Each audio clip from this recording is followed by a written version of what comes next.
Sebab kita berpikirnya kita hanya melakukan yang baik gitu aja. Dan kita mempunyai keyakinan kalau kita melakukan yang baik, Tuhan pasti memberikan jalan keluar gitu aja. Jadi kita tidak pernah berpikir nanti bagaimana orang makan pakaian itu tidak pernah terlintas. Tapi yang terlintas, lakukan saja yang baik, nanti Tuhan bikin buka jalan gitu. Di sini udah berapa lama emang? 12 tahun, langsung ngajarin masak dong. Biasanya jam berapa aja Om antar rumput? Jam berapa hari?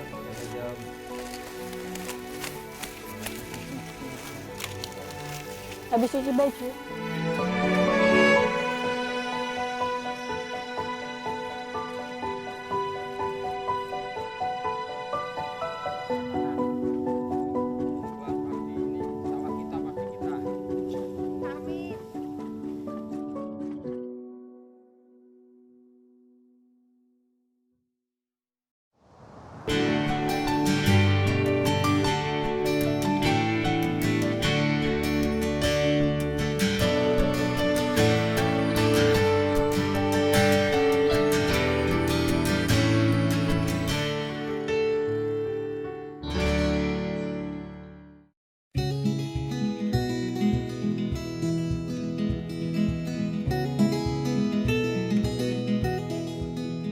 Nama saya Yunia Puspitasari Sugianto, biasa dipanggil Yunia.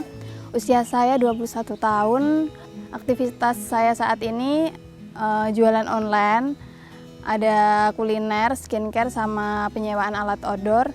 Terus biasanya kegiatan bakti sosial sama teman-teman di area Sragen.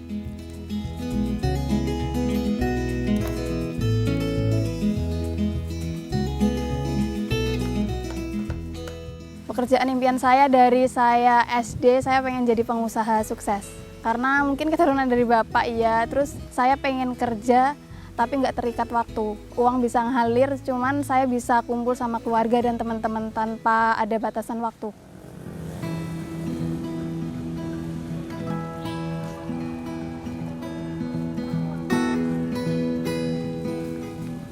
Menurut saya arti berbagi itu nggak banyak, yang penting ikhlas dari hati kita. Yang bisa saya lakukan untuk berbagi dengan sesama, kebetulan saat ini saya relawan di lingkungan sekitar saya. Biasanya semisal ada kasus masuk, saya nggak langsung datang ke lokasi untuk cover semua kebutuhan mereka. Saya nggak mungkin bisa melakukan itu sendiri.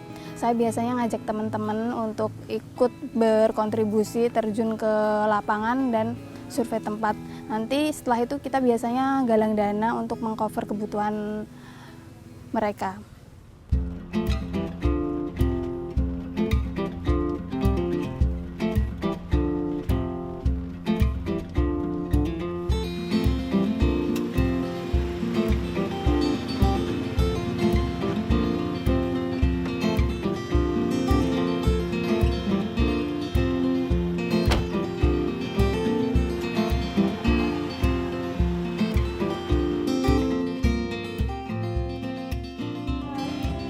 Pagi Pak, Bu. Hei, halo. Pagi. Ini Yunia, Bu. Iya sayang, apa kabar? Alhamdulillah. Halo. Bapak Pagi, Ibu Pak sehat? Yunia. Iya. Bapak Ibu sehat? Sehat. Nah, Lagi ada kegiatan apa Pak, Bu? ini biasa pagi-pagi sedang persiapan untuk masak sama untuk pagi, siang sama anak-anak di belakang. Yunia boleh ikut? Oh boleh, sangat senang sekali kita ya. Boleh kalau itu langsung ke belakang ya, Oh, iya. bersama anak-anak. Oke. Mari. Ini Mbak Yunia, ini biasa kegiatan pagi dengan anak-anak ini untuk masak, mempersiapkan segala sesuatunya. Nanti mungkin Mbak Yunia bisa bantu-bantu di sini sambil mengajari begitu boleh. sekalian ya. Mungkin saya yang diajari ya Pak. Oh, enggak, sama-sama. Ini boleh saya kenalkan ya. Oh iya, silahkan. Mbak Mira, ini Mbak Yunia kenalan dulu. Pertama saya datang, saya lihat sekitar suasananya tenang, sejuk. Terus saya masuk ke depan yayasan. Saya disambut dengan hangat oleh Bapak dan Ibu yang sedang bernyanyi dan bermain gitar. Dan Bapak dan Ibu langsung mempersilahkan saya untuk masuk dan mengikuti kegiatan teman-teman di Yayasan Sehat Waras.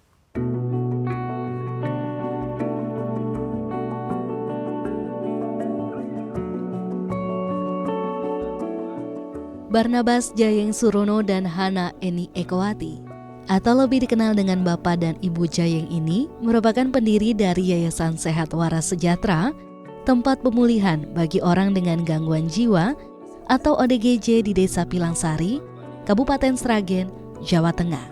Yayasan ini didirikan di rumah milik Jayeng dan Hana.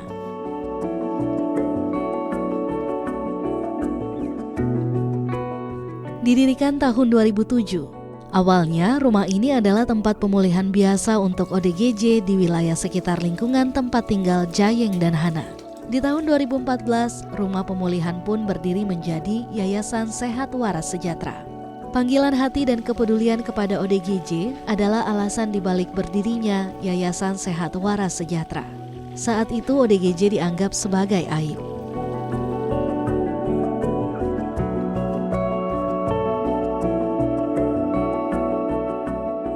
Awal berdiri, yayasan ini menampung puluhan ODGJ.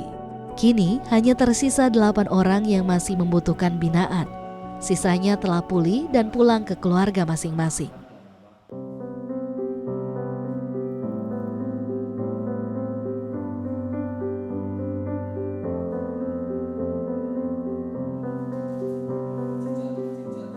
Jayeng bekerja sebagai guru agama harian lepas, sedangkan Hana adalah seorang ibu rumah tangga. Mereka memiliki 3 orang anak yang semua diajak berteman dengan para ODGJ. Prinsipnya, Jayeng dan Hana ingin memanusiakan orang dengan gangguan jiwa secara layak. Nah, awalnya yaitu dari tahun 2007 ya. Sekitar hari itu saya kurang lupa gitu harinya, cuman waktunya sore. Sekitar jam 3 begitu dulu di belakang rumah kita yang sudah kita bongkar itu ada orang yang mengalami gangguan jiwa karena sudah beberapa minggu, beberapa hari ada di belakang rumah tersebut dan dia itu hanya hidup dengan makan pepaya, makan singkong, pisang, apa yang dia dapat dimakan gitu. Lalu waktu itu saya ada di belakang rumah dan punya hati ya, punya mau kepada Tuhan. Saya minta kepada Tuhan dengan doa ya. Kalau memang Tuhan percayakan saya atau kami ini keluarga merawat orang-orang seperti itu, kami mau. Udah berapa lama Bu teman-teman bantuin Ibu masak kayak gini? Sudah lama. Kalau Oman sering ya Man ya. Bantuin Ibu ya sama Edi ya. Ngajarinya gimana Bu? 12 tahun. Ada 12 tahun. Oh emang iya? Di sini udah berapa lama emang? 12 tahun. Langsung ngajarin masak dong? Sudah. Bisa ngupas sayuran ya Man ya. Metik kangkung, ngupas telur. Sudah Awalnya lama. gimana Ibu ngajarinnya? Kan Ngajarinnya- pasti nggak langsung nurut kan teman-teman. Pertamanya berontak, misalnya diajari nyapu. Edi di sini udah berapa tahun? Berapa? Lupa. Lupa. Kamu di sini wis 5 tahun lebih, Ed. Dia sudah 5 tahun lebih. Pertamanya nggak bisa, sekarang sudah pandai semuanya. Tapi yang paling sering bantuin Ibu masak berempat ini. Ya. Biasanya yang dimasak apa aja Bu? Mereka punya pantangan nggak boleh makan ini, itu apa tergantung sama Ibu sama Bapak? Enggak, mereka sih manut, tapi kalau untuk minum, misalnya minum pagi, tak tanya Edi biasanya, Ed, mau minum apa? Nanti teman-temannya ditanya, mau minum susu, kopi atau teh, tergantung jawaban mereka. Ya nanya Edi. Yang nanya aku sama Edi ya, Ed ya. Edi kopi ya temannya manut kopi gitu, terusan. Sakit teh ya teh, susu semua gitu. Kalau makanan ya seadanya berkat Tuhan ya Ed ya. Ya Man ya. Biasanya mereka minta pengen makan ini Bu, pengen makan ini gitu nggak? Kalau misalnya Oman pingin makan ikan gitu, malam kita harus berdoa dulu ya Man. Iya. Teman-teman asik banget. Saya sempat tanyakan apa tiap hari kegiatan kayak gini teman-teman selalu ikut. Mereka selalu ikut buat ngebantu Ibu Jayeng sama Bapak buat bikin sarapan, makan siang dan makan malam.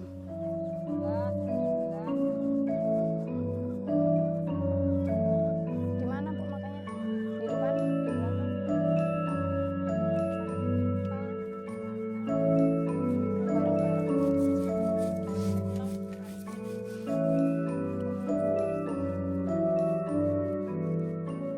Pertama saya datang, kegiatan mereka sedang masak dan saya ikut masak.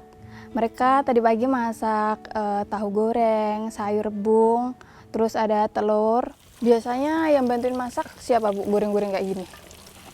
Saya sama bapak Oh, teman-teman nggak bantuin kalau kayak gini? belum berani kalau si Oman. Ih,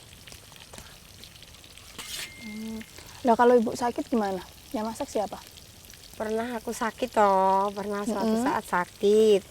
Terus akhirnya karena bapak ada pelayanan pergi ke Klaten, aku cuma nangis sama Tuhan, Tuhan kalau aku sakit kan semua nggak bisa makan. Terus waktu itu ada nenek-nenek datang itu bawa lauk, bawa apa nasi, ada sambal goreng, ada telur, ada tahu bacem. Pokoknya Tuhan buka jalan lah istilahnya ketika kita berseru sama Tuhan. Pernah satu kali waktu itu. Kayak gitu Bu? Iya, aku cuma ngomong Tuhan, nanti anak-anak gimana gitu. Bagian yang paling sulit saat memasak tadi pas goreng-goreng, soalnya asap dari tungkunya itu masuk ke mata, pedih.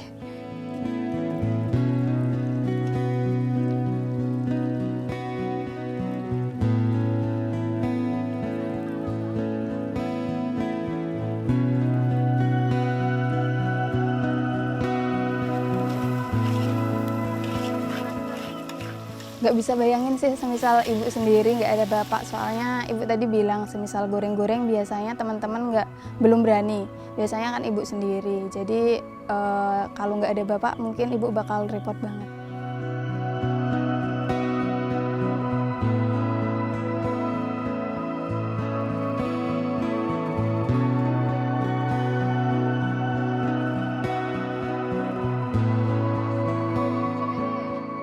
Pas makan mereka kelihatannya antusias banget, apalagi Sugi sama Supri, soalnya mereka sempat nambah beberapa kali kan. Supri bahkan minumnya sampai 5 kalian, 5 gelas kan. Untuk teman-teman yang lain pas ditanya makanannya enak nggak enak. Jadi saya seneng banget pas udah bantuin ibu sama teman-teman masak, ternyata apresiasi mereka bikin terharu sih, seneng. Oman coba ambil yang ini gimana? Ajarin dulu. Aku. Bisa coba.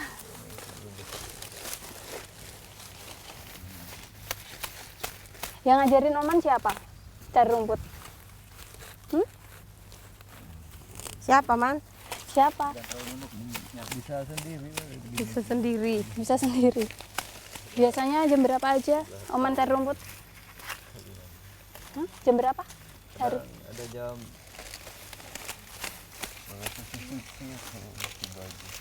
Habis cuci baju? Jam berapa? Pagi? jam 9, jam 12. Sore cari rumput lagi nggak?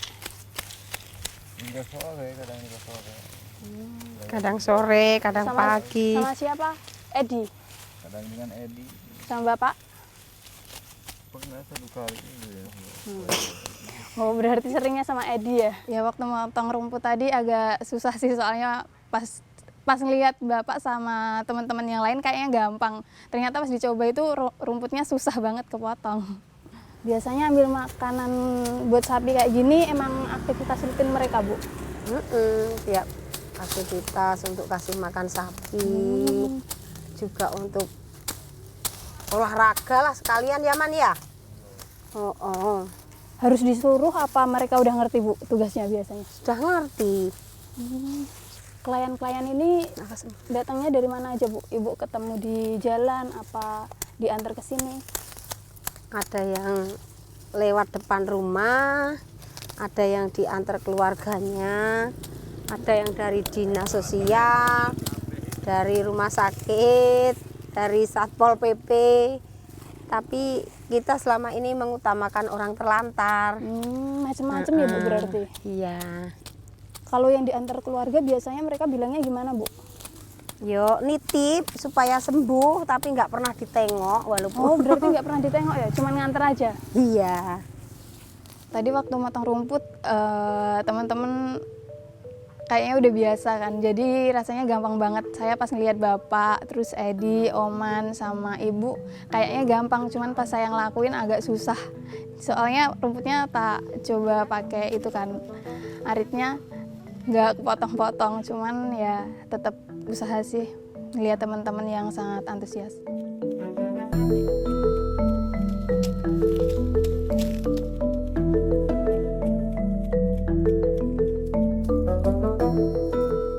Memasak, mencari rumput, memberi makan ternak, dan bermain bersama merupakan bentuk terapi yang dilakukan ODGJ. Bagi Jayeng, para ODGJ harus dilatih memiliki tanggung jawab dengan tugas yang diberikan.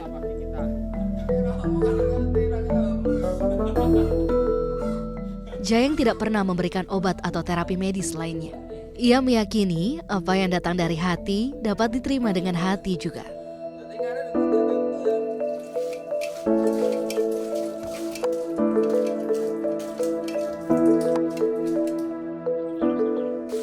Empat dari 8 ODGJ yang tinggal di Yayasan Sehat Waras Sejahtera kini sudah bisa berinteraksi lebih baik dengan orang lain, di mana keempat ODGJ lainnya masih dalam tahap perawatan isolasi. Bapak dapat pengalaman buat ngurus teman-teman kayak gini dari mana? Apa Bapak pernah ikut kayak kursus pengetahuan kayak gini? Apa emang dari diri Bapak sendiri? Itu sebetulnya kami ya, saya dengan istri saya itu tidak pernah belajar sebuah buku atau ikut seseorang, tidak sama sekali. Itu sebuah panggilan ya. Artinya apa yang kita bisa mau lakukan untuk orang lain yang seperti itu, apa yang kita bisa gitu. Contoh misalkan kita bisanya memandikan, ya kita mandikan gitu kan. Kalau kita bisanya kasih makan satu piring, ya kasih makan satu piring, itu sebuah panggilan. Nah, pengalamannya itu didapat setelah praktek. Jadi pernah juga sih seperti itu, ada pertanyaan seperti itu, tapi ya pokoknya berangkat dari niat, pokoknya niatmu apa, niatnya nanam kebaikan gitu aja. Yang menanamkan kebaikan itu nilainya apa? Ya mereka kedinginan kasih baju gitu kan, mereka lapar haus kasih makan minum, mereka kedinginan kasih tidur. Itu kan nilai-nilainya. Artinya seperti itu sebetulnya kita tidak perlu belajar dari orang lain. Sebetulnya di dalam hidup kita ini kan sudah ada nilai-nilai itu. Kita mau ngambil tindakan tidak gitu kan. Nah ini kan persoalannya. Dan memang kita mendirikan yayasan ini ya sebuah kepercayaan dari Tuhan, bukan karena hebat, tidak karena kita tidak punya apa-apa.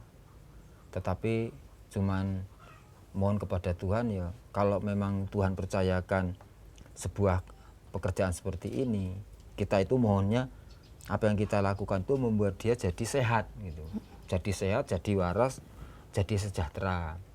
Sesuai dengan nama yayasan itu kan, Yayasan Sehat Waras Sejahtera Sragen. Artinya dia sehat jasmaninya, waras itu kan pemikirannya, jiwanya, sejahtera itu sandang pangan. Nah itu saja tujuan kita.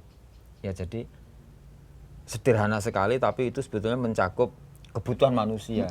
Nah, jadi tidak ada, cuman karena kita memang ini ya pemerintah kasih kayak bintek, bimbingan teknis, bimbingan teknis yang pemerintah punya. Kita pernah beberapa kali ikut bintek, ikut diklat ya yang diadakan oleh Pemkab Sragen. Setelah kegiatan ini saya merasa lebih bersyukur karena ibu sama bapak saya yang sekarang tidak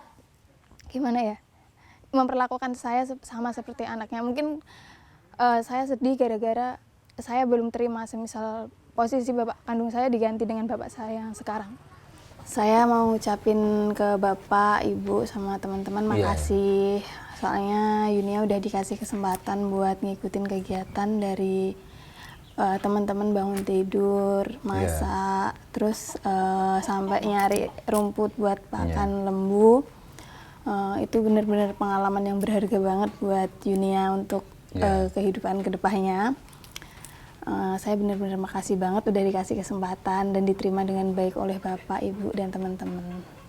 Ya, ini kami sendiri sangat berterima kasih ya Mbak Yuni sudah memberikan waktunya, tenaganya, bahkan lebih partisipasinya untuk membantu di tempat ini. Ya, kami tidak bisa membalas ya semua kebaikan Mbak Yunia, biar Tuhan yang membalasnya. Dan kalau memang mau pamit, kami hanya berpesan hati-hati di jalan, nanti salam sama keluarga besar. Ya mungkin untuk waktu yang akan datang bisa disambung lagi, atau silakan Mbak Yunia ke tempat ini. Kami sangat senang kalau Mbak Yunia bisa ya membantu apa yang bisa dilakukan gitu. Semoga kedepannya yayasan ini bisa lebih baik lagi. Amin, amin. Terus teman-teman semoga lekas sembuh dan ibu Ya, sama amin, bapak amin. keluarganya sehat-sehat. Amin. Makasih ya untuk bantuannya selama ini. Ini langsung pamit aja ya Pak, Ya, Bu, ya. Mbak. Kita saling mendoakan ya. Ya. Iya, iya. Semoga bisa ketemu lagi Ya. lain waktu.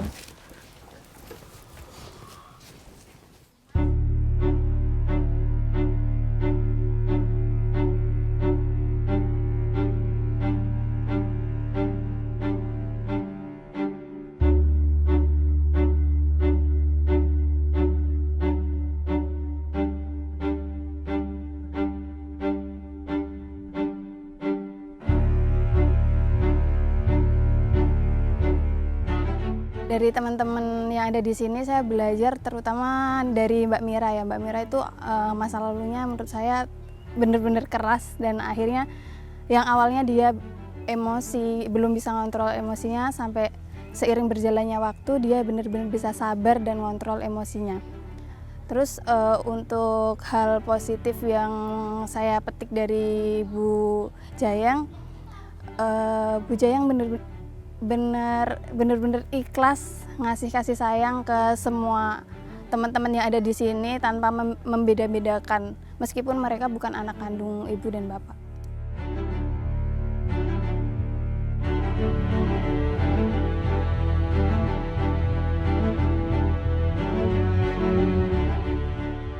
Sifat negatif yang ingin saya rubah setelah mengikuti keseharian teman-teman yang ada di sini, mungkin sebelum ini saya belum bisa mengontrol emosi, sering suka marah-marah, pengen ini ya harus ini, pengen itu ya harus itu. Mungkin kedepannya saya ingin memperbaiki diri saya lagi.